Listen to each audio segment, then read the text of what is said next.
Sing arep bradat karo Kiai Pamungkas. Mula coba aku pengen mangerti. Talitin Kiai Pamungkas. Kaya ngono ya. Yo. Lho. Piye?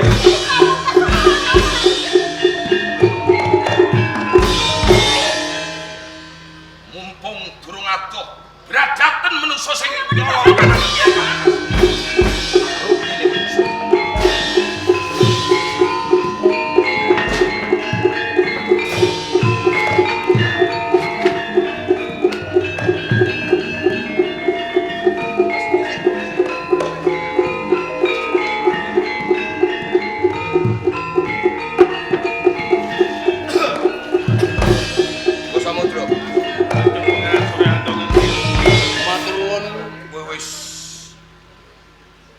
Sabiyantu kelawan aku dengan Kiai Pamungkas. Sampun limrah jalaran kula sampun janji kalian panjenengan Bapa Resi Kalawisa menawi panjenengan pengen anggadhahi Kiai Pamungkas. Kanyatan wedal menika sampun wonten ing asta panjenengan. Yen mengkone aku dadi ratu, aku ora bakal lali kelawan kowe. Napa sedaya weca pangandika panjenengan saged progem? Yen pancen capuki goroh kelawan kowe, jonggoku dadi pangewan. Matur suwun. Mulai ngaten, ayo monggo sesarengan wonten esgan. Ayo. Mandek kowe. Sopo sejatine kowe sak kloron wani nyolong anane Kiai Pamungkas?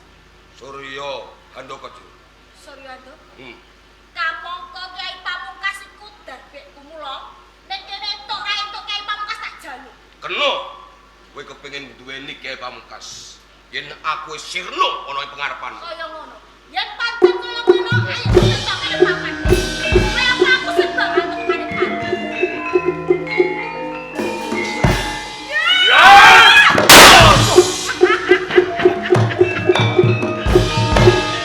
Kowe mong kaya ngono kajedayanmu. Kurang sewu lah kok kepenak temen. Kiai Pamungkas kok mbok colong. Aja alem kowe irangan kowe.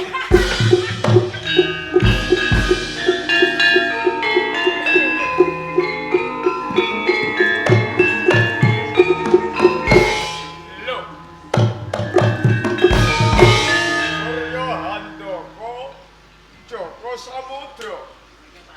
Lho ketraudan sedina kok methet pating kelimpruk kaya pitik anakan.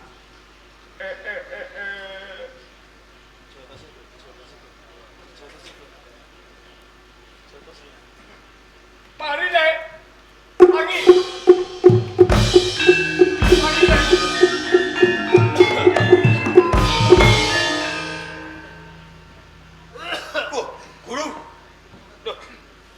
Panjenengan Panjenengan kowe iki ketrak udan sedina kok methet kaya kerupuk panjenengan rantan. menika ngane-ngane kena udan methet. Mboten niku kula niku. Mboten kenging udan. Sambar gledhek karo wong kula. Nalika semono Bapa ngutus kelawan kowe keng supaya nyolong Kiai Pamungkas. Iki wis kelakon apa durung? Pangestunipun panjenengan.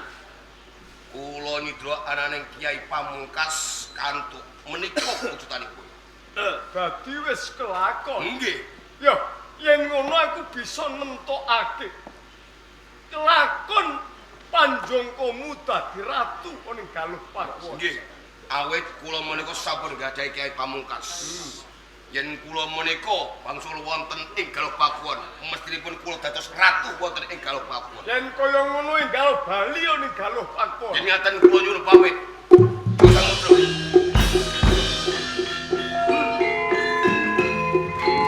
Surya Handaka.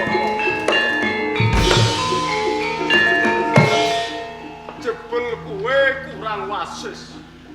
Ora ketan kepiye wae. Aku ngerti yen Kiai Pamungkas pamungkas sing kok gawa ki mau palsu. Bocah wadon. Kepiye wae? Ning ndi papan dunungmu? Kowe bakal tak koyak.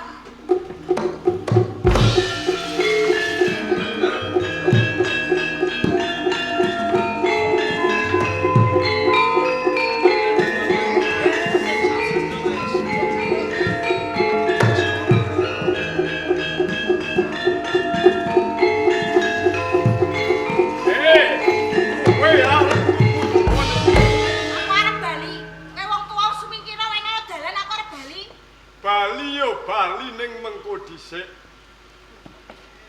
Kena kowe bali ninggalke papan kene.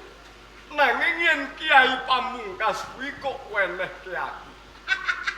Lah kok kepenak temen tembungmu. Kiai Pamungkas kudu tak wenehke karo kuwi. Paribasan nanti aku kute jagat Kiai Pamungkas ra bakal tak wenehke karo kuwi. Kowe aja pisan-pisan ngino kelawan Kalawisa. Sadurunge kowe mati saka tanganku, sapa aranmu? Kowe takon aku. Aku Anjarwati. Anjarwati? Ngene yo. Kowe iki jejering bocah wadon. Kok kowe kepengin duwe Kiai Pamungkas? Iki arep kok ngopo? Mula yen bisa yen kowe kepengin kepenak awakmu, wenehke aku yen kowe kepengin bali yo bali yo. Wong tuwa elek. Senajan to aku wanita ning wanitane prajurit, umpama to lagi ngadepi kowe, aku ora bakal wedi tak kandhani. Kowe ngilo karo aku. Yo. Umpama Kiai Pamungkas ora entuk tak jaluk yo ora apa-apa. Lho wis yen entuk yo wis lewat dalan aku arep lewat. Ning aku ijoli katresnani. Kowe iki kok kaya wara. Lho kowe iki wis tuwa ora iso apa-apa kok arep seneng aku. Lho. Rumaksa. Kowe iki aja ngino karo aku. Ora ketang ketoke tuwa. Ning tandang tanduke isih rasa. Lah sing kandha sapa? Wong tuwa kaya kowe iki wis ra iso apa-apa. Sedelok meneh iki mati kowe. Lho. Kowe kok ngarani aku sedelok meneh mati. Ya wong tuwa iki arep ning ndi yen ora mati? Layang kematianku ilang. Bener yen wong edan. Wis kowe sumingkira lakuane dalan. Ora bisa. Ya sing kok karepake? Sing tak karepke Kiai Pamungkas kudu kok wenehke aku. Ora bisa Kiai Pamungkas bakal tak kukui kanthi salembaring nyawaku. Ngono, yen kok kukui ayo ing papan kene aku bakal ngrudha paripeksa entuk ya tak jaluk ora entuk ya tak rudha Dadi paripeksa. cenane kowe nantang karo aku wong elek. Ya wis yen kono dibuktekke ning papan kene. Nantang karo aku.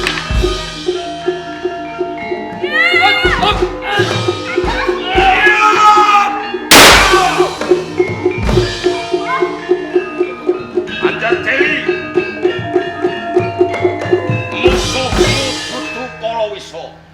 Nanging Kalawisa musuhe bapak. Mula kanthi kuwi menungso sing tak slametake. Kae wis mari mula kowe baliya. Mengko takonono kalamun to dhewekne wong saka Galuh Pakuwon patenono. Kalawisa. Musuh bebuyutan aku lan Kowe kok wani canduk lawu nembelet aku. Raketang aku kaya ngene iki. Apa meneh kok ngadepi kowe mung sapiji. Bebasan 10 rangkepa kaya kowe. Aku ora bakal mundur. maju legane atimu kowe Kalawisa.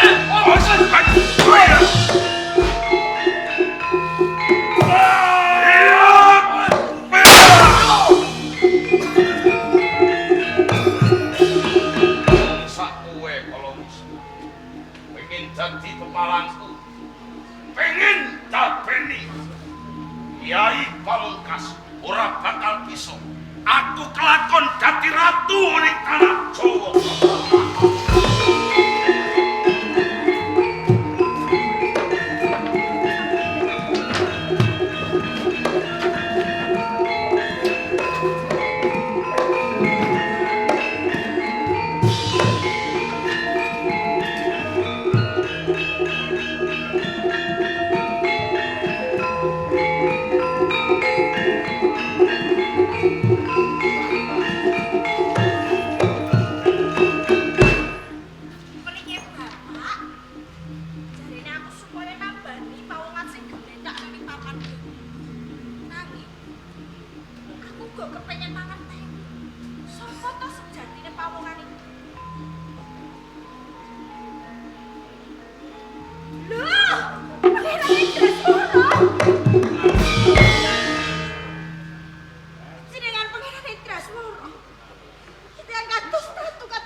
kapan ana ing plangkan gedung pusaka ana salah sawijining pawongan kapara nglimpe aku saka mburi sak temah aku kantoko. Yen kaya ngono kowe sing usadani kelawan aku. Menika lho jalaran menapa? Kula mangertosi panjenengan tatu kapura kula ingkang usadani dhateng panjenengan Pangeran Indrasura. Sapa sing diarani Kula Lanjar Dewi. Lanjar Dewi? Ngeten nggih Pangeran. Estunipun sampun tepung gelang anggen kula ngupadi kalian panjenengan.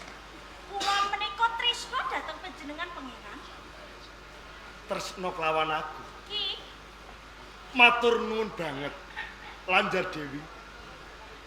Tak kira lagi sepisan iki aku ketemu kelawan kowe kapara wis mangerteni sapa to sejatine aku. lho. Kok nembe kepanggih sepisan nika kados pundi Pangeran? Lho kula lan panjenengan menika sampun bola-bali kepanggih. Namangka apara sampun kelampan kula lan panjenengan menika calon asmara kok Pangeran? Wis kelakon aku carem asmara kelawan kowe. Panjenengan ngambungi dhateng kula. Kula dirangkul.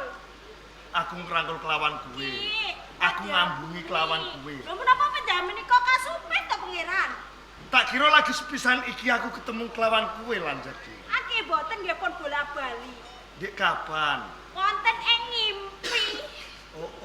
Oh, kowe ngimpi. Kula niki ngimpi, kula niki dados katresnan panjenengan. Kapara, kula niki sampun kapiluyu. Tresna kula kepati-pati kalian panjenengan Pangeran Indrasura. Lanjar Dewi. Ki, Sesuk maneh yen arep cerita ngimpine didhisikke. ki, lah ngimpi kalih turune dhisik pundi? Ya dhisik turune. Lah, ki, kok ngimpine kon dhisikke? Lahir batin anggonmu tresna kelawan aku Lanjar Dewi. Ki, sampun sawetawis dangu kula menika ngupadi kalian panjenengan. Sak menika kula sampun kepanggih, purun nggih panjenengan dados garwa kula nggih. Memanesmu kangu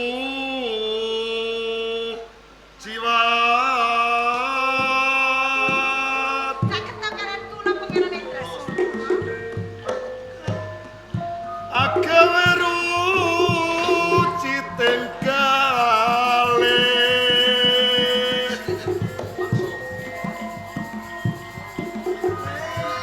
coropo gangsi netyo. Kula sekarang saged napa kang dados paminten kula kelapan Pangeran?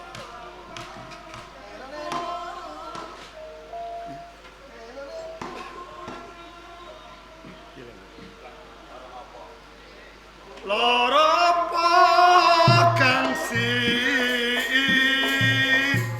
netyo.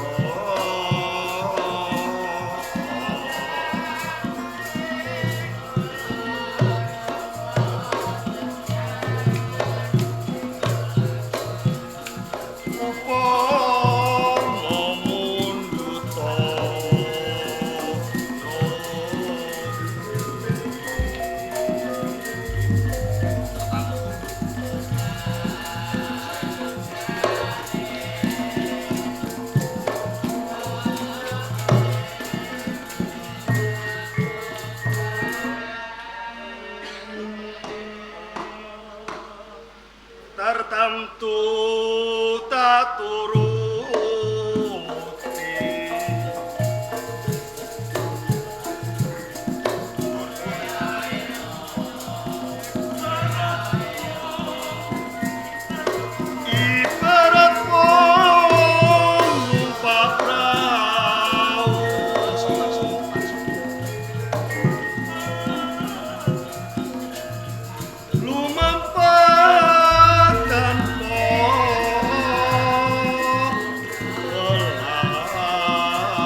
Lanjar Dewi, yo sing gedhe pangapurane. Lagi sepisan iki aku ketemu karo wong wadon. Kaporo ngontapno apa sing dadi sen-sen ning atiku. Mboten dados menapa Pangeran. So seneng banget sak penting.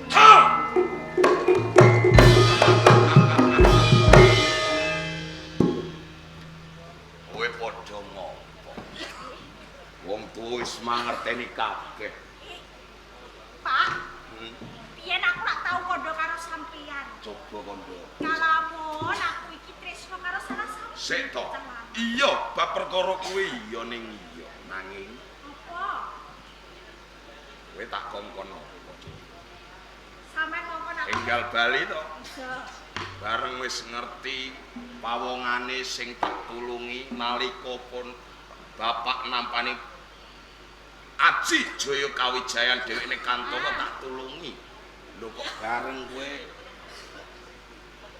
ngerti malah padha janggut-janggutan malah padha seneng-senengan karepmu piye? Mau bapak ngokon aku usadani pawongan Iya. kuwi. Lho wis kelakon pawongan kuwi tak usadani. Saiki wis mari. Nek bapak kudu ngerti. Ngerti apa? Wong lanang sing tak usadani mau ora ana liya ya sing tak critake karo sampeyan. Sing ana sakjroning ngimpi. Nalikaning kowe lam-lamen kowe gandrung lan bapak iku jebul menungsane sing kok senengi pawon kae. Kanoman bagus kae. So bagus to, Pak? Iya, yen ngono pinter kowe golek bojo. Upama to sandingan karo akhlak ya wis pas. Iya, pas ning rene. Apa? Dadi iki tenan. So.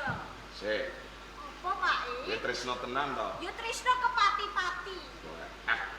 Pinter tenan. So anak sapa ora pinter? Golek calon bojo bagus rupane ning engko dhisik aja seneng atimu. Piye to, Pak? Aku pengen takon wis dhisik karo Kanoman. Mangke rumiyin pisanak Inggih kados pundi? sampeyan iki tresno kalih anak kula. Lair tumusin batos kula. Bagya mulyaning wong tuwa Naning duweni calon mantu bagus rupane nitik sandang penganggone kaya dening piyai luhur. Nanging ning kene aku pengen mangerteni sinten kang dados asma sampean bocah saka ngendi? nggih dipun tepangaken. Kula menika Pangeran Indraswara Indraswara. saking kraton Galuh Pakuwon. Saka Galuh Pakuwon. Bajingan kowe.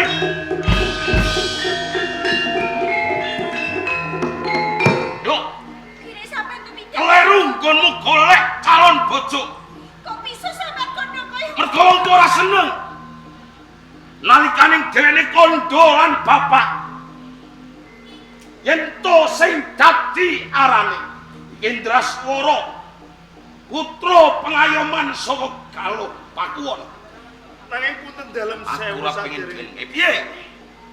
Ingkang lepat menika dumawah wonten ing kula. Iya. Boten Lanjar Dewi. Awet sedaya kala wau. Iya. Kula nggih ngimbangi tresnanipun Lanjar Dewi. Pengen banget. Nanging kula niki kepengin ngertos Kowe tresno. napa dosa kaluputan kula ngantos sampeyan nyempalani dumateng Indraswara, Nanji. ora usah dadak kowe mangerteni. Nganti aku nyempalani lan kowe, aku ora seneng duweni mantu lan kowe. Napa dosa kaluputan kula? Aku ora pengen duweni mantu wong saka Galuh Pakuwon. Mula cabarke rasa tresnamu lan anakmu Anjar Dewi. Babar pisan kula mboten saged sinaosa sepisan kula pinanggih kalih yoga sampeyan. Nanging kasunyatanipun yoga sampeyan saged muju prana wonten salebetipun manah. Dadi kowe tresno kepati-pati. Lair tumusing batos kula. tapi dene aku, Dewi. Pak. Aku kok tresno kepati-pati lan Pangeran Indraswara. Kalamun to ora kelakon duwening Pangeran Indraswara. Wis dadi sumpah. Kalamun aku ora kelakon urip bebojolan Pangeran Indraswara. Luwih becik aku tumekaning pati. Tumekaning pati. Bisa. Apa kelakon aku kelangan marang kowe? Kamangka kowe sempalaning daging lan jiwa ragaku. Kowe titesku ora kelakon bapak kelangan karo kowe, Nduk. Lha umpama sampeyan kepengin kelangan aku. Ya gini yo, sampeyan ora menehi lilah aku lan pangeran Indraswara. Ning kene bakal tak turuti apa kang dadi panjang. Indraswara, Naniji, seneng yo. Bungah yo. rumaos Bagya Mulya menawi to kula kelampahan sandingan kali yoga. Mergo kowe dibelani dening anakku. Yo, aja bungah kowe dhisik. Kalamun toke kepati-pati tresno lan anakku Anjar Dewi. Ning kene ana pitukane. Napa? Ora wujuding bondolan donya.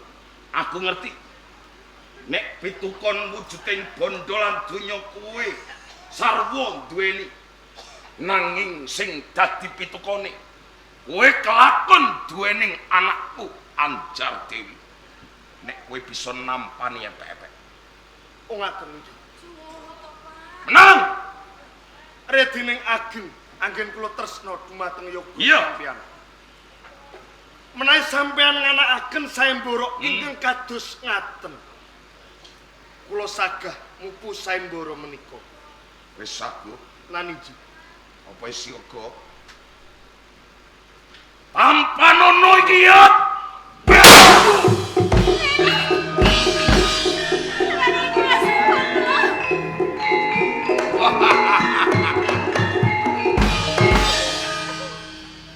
Yo kene sampe tumindak koyo ngene karo aku, Bapak. Hati-hati. Tresno lan pangeran Indraswara. Kira kelingan. Nganti bapak nyidrananing pusaka. Kiai Pamungkas. Iki mergo apa? Panjangkaning bapak pengin dadi ratu ning tanah Jawa. Loro atine bapak nalikaning brubuh Kadipaten Kuningan. Merga saka tumindake sesembahan ning Galuh Pakuwon. Kanthi dalan aku nyidraning pusaka Kiai Pamungkas. Dimen aku kelakon bisa mbalekke kajayan ning Kuningan. Kalamun to ing besuke bapak kelakon urip mulya. Kelakon urip mukti. Sing tak jak mukti dudu sapa-sapa, mung kowe mergo kowe ditesku. Nanging Bapak, aku bisa urip kang mukti, urip kang Bagya Mulya. Wonten aku sandingan lan pangeran Indraswara ya kene sampe tegel tumindak kaya ngene karo aku, Bapak. Mergo cetha iki turun. Turun putra pengayoman ana ing Galuh Pakuwon. Kudune tak sirnakno mergo dadi pepalange bapak. Kowe tresno. Aku tresno. Kowe tresno kepati-pati. Tinimbang sampeyan alilahi aku urip bebarengan karo pangeran Indraswara. Kowe becik patenono aku, Pak. Aku lila lega mati saka tanganmu. Luput saka pangudangan ning wong tuwa. Kowe cilik tak gedhekke. Bodho tak pinterke. Pangudangan ning bapak ing besuke. Kowe jujring anak wedok ing besuk bisa ngirim bothok. Nanging apa? Malah kapal kowe ineso.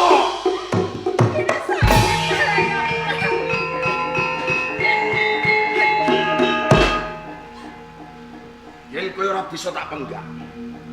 Kowe ora pengen urip muktilan karo bapak. Ngono. Kowe tresno karo Indraswara. Aku tresno pangeran. Ning Indraswara wis pemekaning pati. Kelonono iki batange biajingan kowe iki.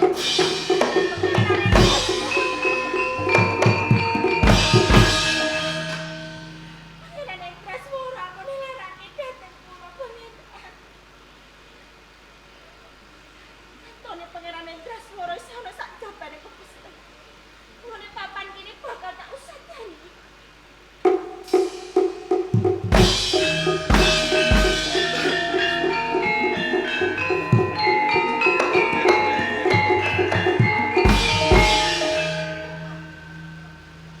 Lanjar Dewi. Cek kula pangeran Indraswara. Rumangsa seneng. Rumangsa Bagya Mulya. Aku durung tau gepok singgol lawan wanita. Lagi sepisan iki aku srawung karo wong wadon kaporo.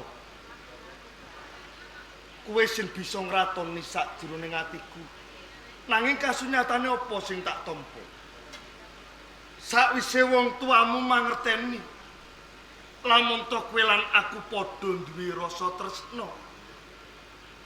Wong tuamu ora sarujuk lamun to kowe sandingan kelawan aku. Mula kanthi kuwi Lanjar Dewi. Kados pundi pangeran. Ning kene aku kepengin namtu kelawan kowe. Sepira gedhe rasa tresnamu kelawan aku wong ayu. Pangeran Indraswara. Menawi perkawis punika panjenengan pangkuatos. Ageng tresna kula kaliyan panjenengan pangeran. Wonten pundi papan dunung panjenengan kula derek dhateng panjenengan nggih Pangeran Indraswara. Lamun to kowe ora kelakon sandingan kelawan aku, banjur kepiye santimu Lanjar Dewi? Sampun dados sumpah kula. Menawi boten kelampan kula gesang sandingan kaliyan panjenengan. Langkung prayogi kukut jagat kula kemawon pangeran. Matur nuwun banget. Lanjar Dewi. Aku duweni bebono kelawan kowe. Menapa pangeran? Lamun to cetha gedhe rasa tresnamu kelawan aku, kowe bisa sandingan kelawan aku. Sepisan kowe kudu bisa ngaturno Kyai Pamungkas ana ing tanganku. Kaping pindhone kowe bisa sandingan kelawan aku tuntunane kebogeran. Kebogeran tegesipun Sing tegese wong tuamu kudu mati saka tanganmu Lanjar Dewi. kula saguhi Pangeran Indraswara. Matur nuwun banget. Saiki wis percaya lamun to gedhe rasa tresnamu kelawan aku. Anjar Dewi. Ya, Pak. Ora ngira babar pisan. Kowe nyaguhi apa keng dadi panjaluk Indraswara? Yo. Niki aku bakal mujuti apa keng dadi panjalukmu, Nduk. Bapak pamit mati. Lanjar Dewi.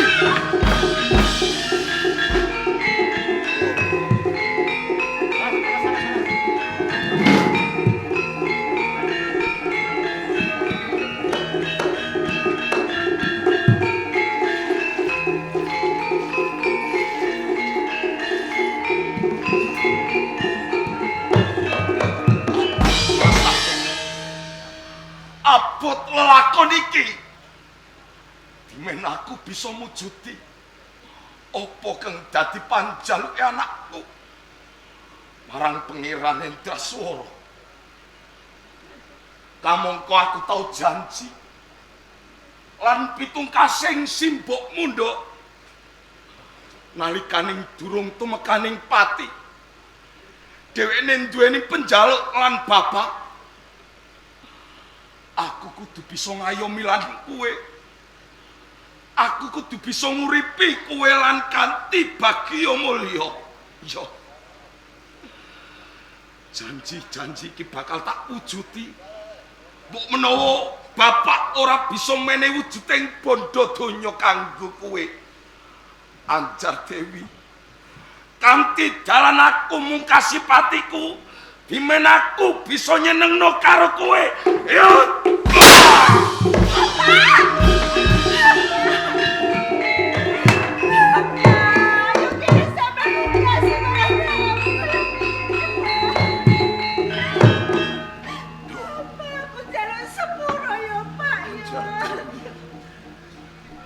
Nalikaning bapak menggak lan kowe kang supaya aja nganti omah-omah lan wong saka galuh pakuwon ya Pangeran Indraswara. Kanthi nyatane kowe kepati-pati tresna lan Pangeran Indraswara. Iki sampe satu koyo iki, Bapak. Aku rumangsa kliru, aku rumangsa luput. Aku jejering wong tuwa kudu bisa mujuti lan nyenengke marang anak. Najan to aku urung bisa nyenengke lan kowe wujuding peparing bondo donya. Nanging kanthi dalan mungkasi patiku, Bapak, kowe bisa seneng, bisa urip mulya lan radi Pangeran Indraswara. Iki kados Kula titip dhateng anakku. Panjenengan jaga pindhaning raga panjenengan piyambak. Pangapuntenipun ngantos kula nyidra ananing pusaka. Merga srek manah kula nalikane Kadipaten Kuningan berhubung merga saka tumindak lan pakartinipun tiyang sepuh panjenengan. Nanging titi wedal sakmenika kula sampun lila legawa. Boten menapa-menapa nanging panjenengan kersa njaga kawilujenganing anak kula. Kula nyuwun pamit, Den.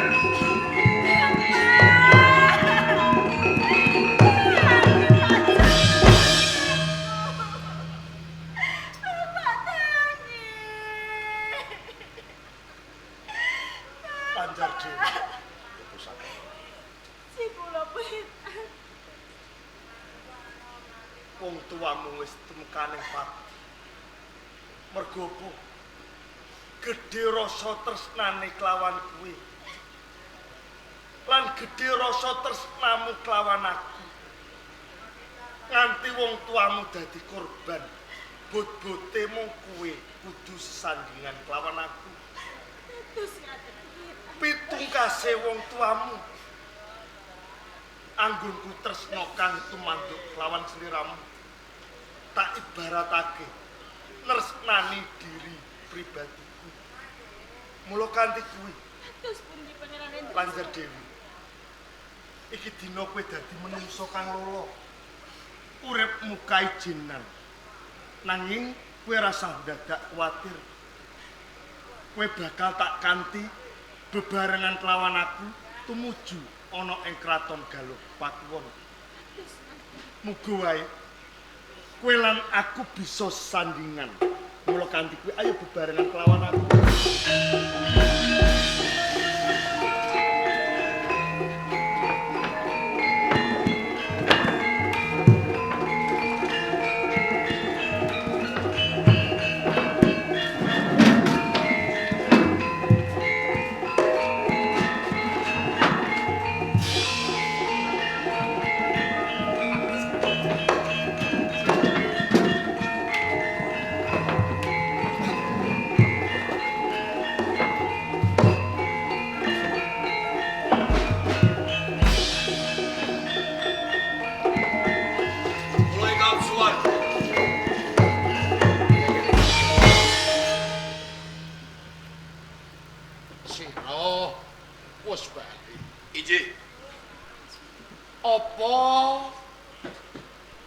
Sira wis bisa mujudake Kyai Pamungkas nganti sliramu bali ning Galuh Pakuwon. Menapa ngantos kula menika wangsul wonten ing kraton Galuh Pakuwon. Kula sampun mujuti lan kula sampun kantuk Kyai Pamungkas. Wis ndak tanganmu gen. Menika. Wah, iki ya cocok. Yen kaya ngono dudu sapa-sapa king wenang nglungguhi damparing keprabon ana ing Galuh Pakuwon kejaba sliramu. Iki matur sembah nuwun. Terus tento dawuh minangka dadi paseksen jumeneng oleh Injih saiki uga. Ibu pangustinipun.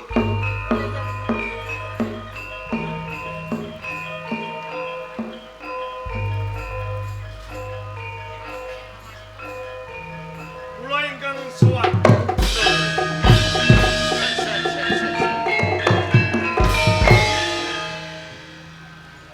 Monggo dhisik. Endreswara. Kulawa pangeran sepuh. Lagi wae arep ana jumenengan Nalendra dumadakan sliramu teka. Apa sliramu uga bisa mujudake Kyai Pamungkas? Nalika semanten panjenengan ngutus dhumateng kula ingkang supados. Kula kedah saged mupu sayembara boyongi dhumateng Kyai Pamungkas.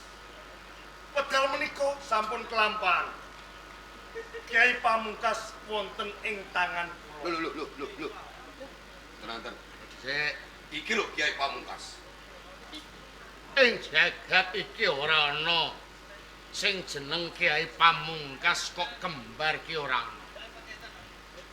Lho, si raja ngaku-ngaku yen bisa mujudake Kiai Pamungkas. Wah, kok gek palsu. Lanjut pengiranku palsu, Pak. Yen nganti Kiai Pamungkas kok ana loro ateges sing siji kuwi palsu. Sing siji kuwi ora asli. Wah pangeran sepuh. Kepiye? Panjenengan sampun ngertos watak wantunipun kula. Kula mboten nate goroh. Kula pinangka satriya wonten ing Galuh Pakuwon. Menawi kula goroh tartamtu kula badhe gantung diri kemawon. Napa malih kula? Kula boten goroh. Niki Kiai Pamungkas ingkang asli, wong. Ya wis ngene wae. Adile perkara iki Kiai Pamungkas kudu dijajal. Ngoten. Kanggo mbuktekke asli lan orane. Kados pundi agen menjajal. Kiai Pamungkas keng asli aja meneh kok lamake jalma menungso. Ditungkulke gunung wae saknalika bisa jubruk. Coba yen pancen Kiai Pamungkas kuwi asli tungkulke nyang anggane Pangeran Indraswara. Yen pancen Indraswara jengkelang dadi bathang ateges kuwi sing asli. Oh, ngaten. Semono uga kok sok baline. Kados pundi? Coba, Iki, apa aku sing jajal? boten kula kemawon.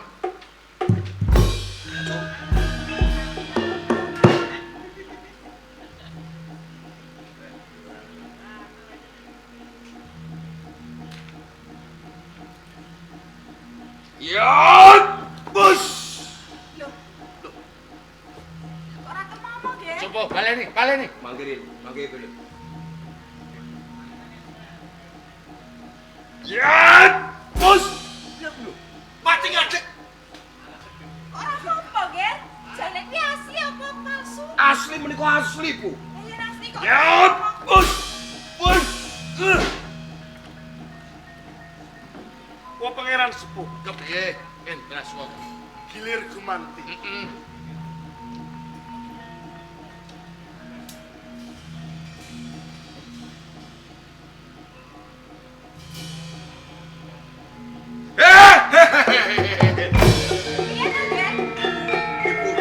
to, Ger?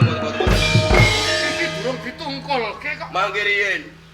Yen mangkinipun kula ditungkulke, menika kula jengkelang. Ora percaya jajal tungkul. Ampun kula tesih pengen urip. Lho kok pengen urip piye? Lah niki napa? Kula tungkulke Indraswara, mboten tumomo ki ambakipun. Cetha. Pusaka menika ingkang asli. Yen kaya ngono kuwi palsu. Iku mau lah menemuk kondi. Menemuk pripun panjenengan menika? Engko kene bakal rasa. Mboten, kula iki nyolong menika. Lah kok palsu. Cukup lho. Oh alah, lah barang colongan kok dipamerke. Walah, tro. Iki lho apa? Dijoli mesti kowe. Wong ijoli kowe iki. Wis ngene wae. Wah. Gandeng keng asli kuwi sing digawa Indraswara. Aku netepake Indraswara keng jumeneng ratu ana ing negara Galuh Pakuwon. Riyen Kamas Pangeran Sepuh. Kepiye? Ger. Ya, Tinimbang kula nyawang Indraswara jumeneng ratu nggawe dampar keprabon wonten ing Galuh Pakuwon. Luwih becik kula rangkat saking Galuh Pakuwon. Kula ki bener sudi tembak. arti ya. Matur nuwun. Ayo negara nek ditinggal wong ruwet-ruwet iki malah aman. Saya jumeneng ora tuh, Ger. Katen.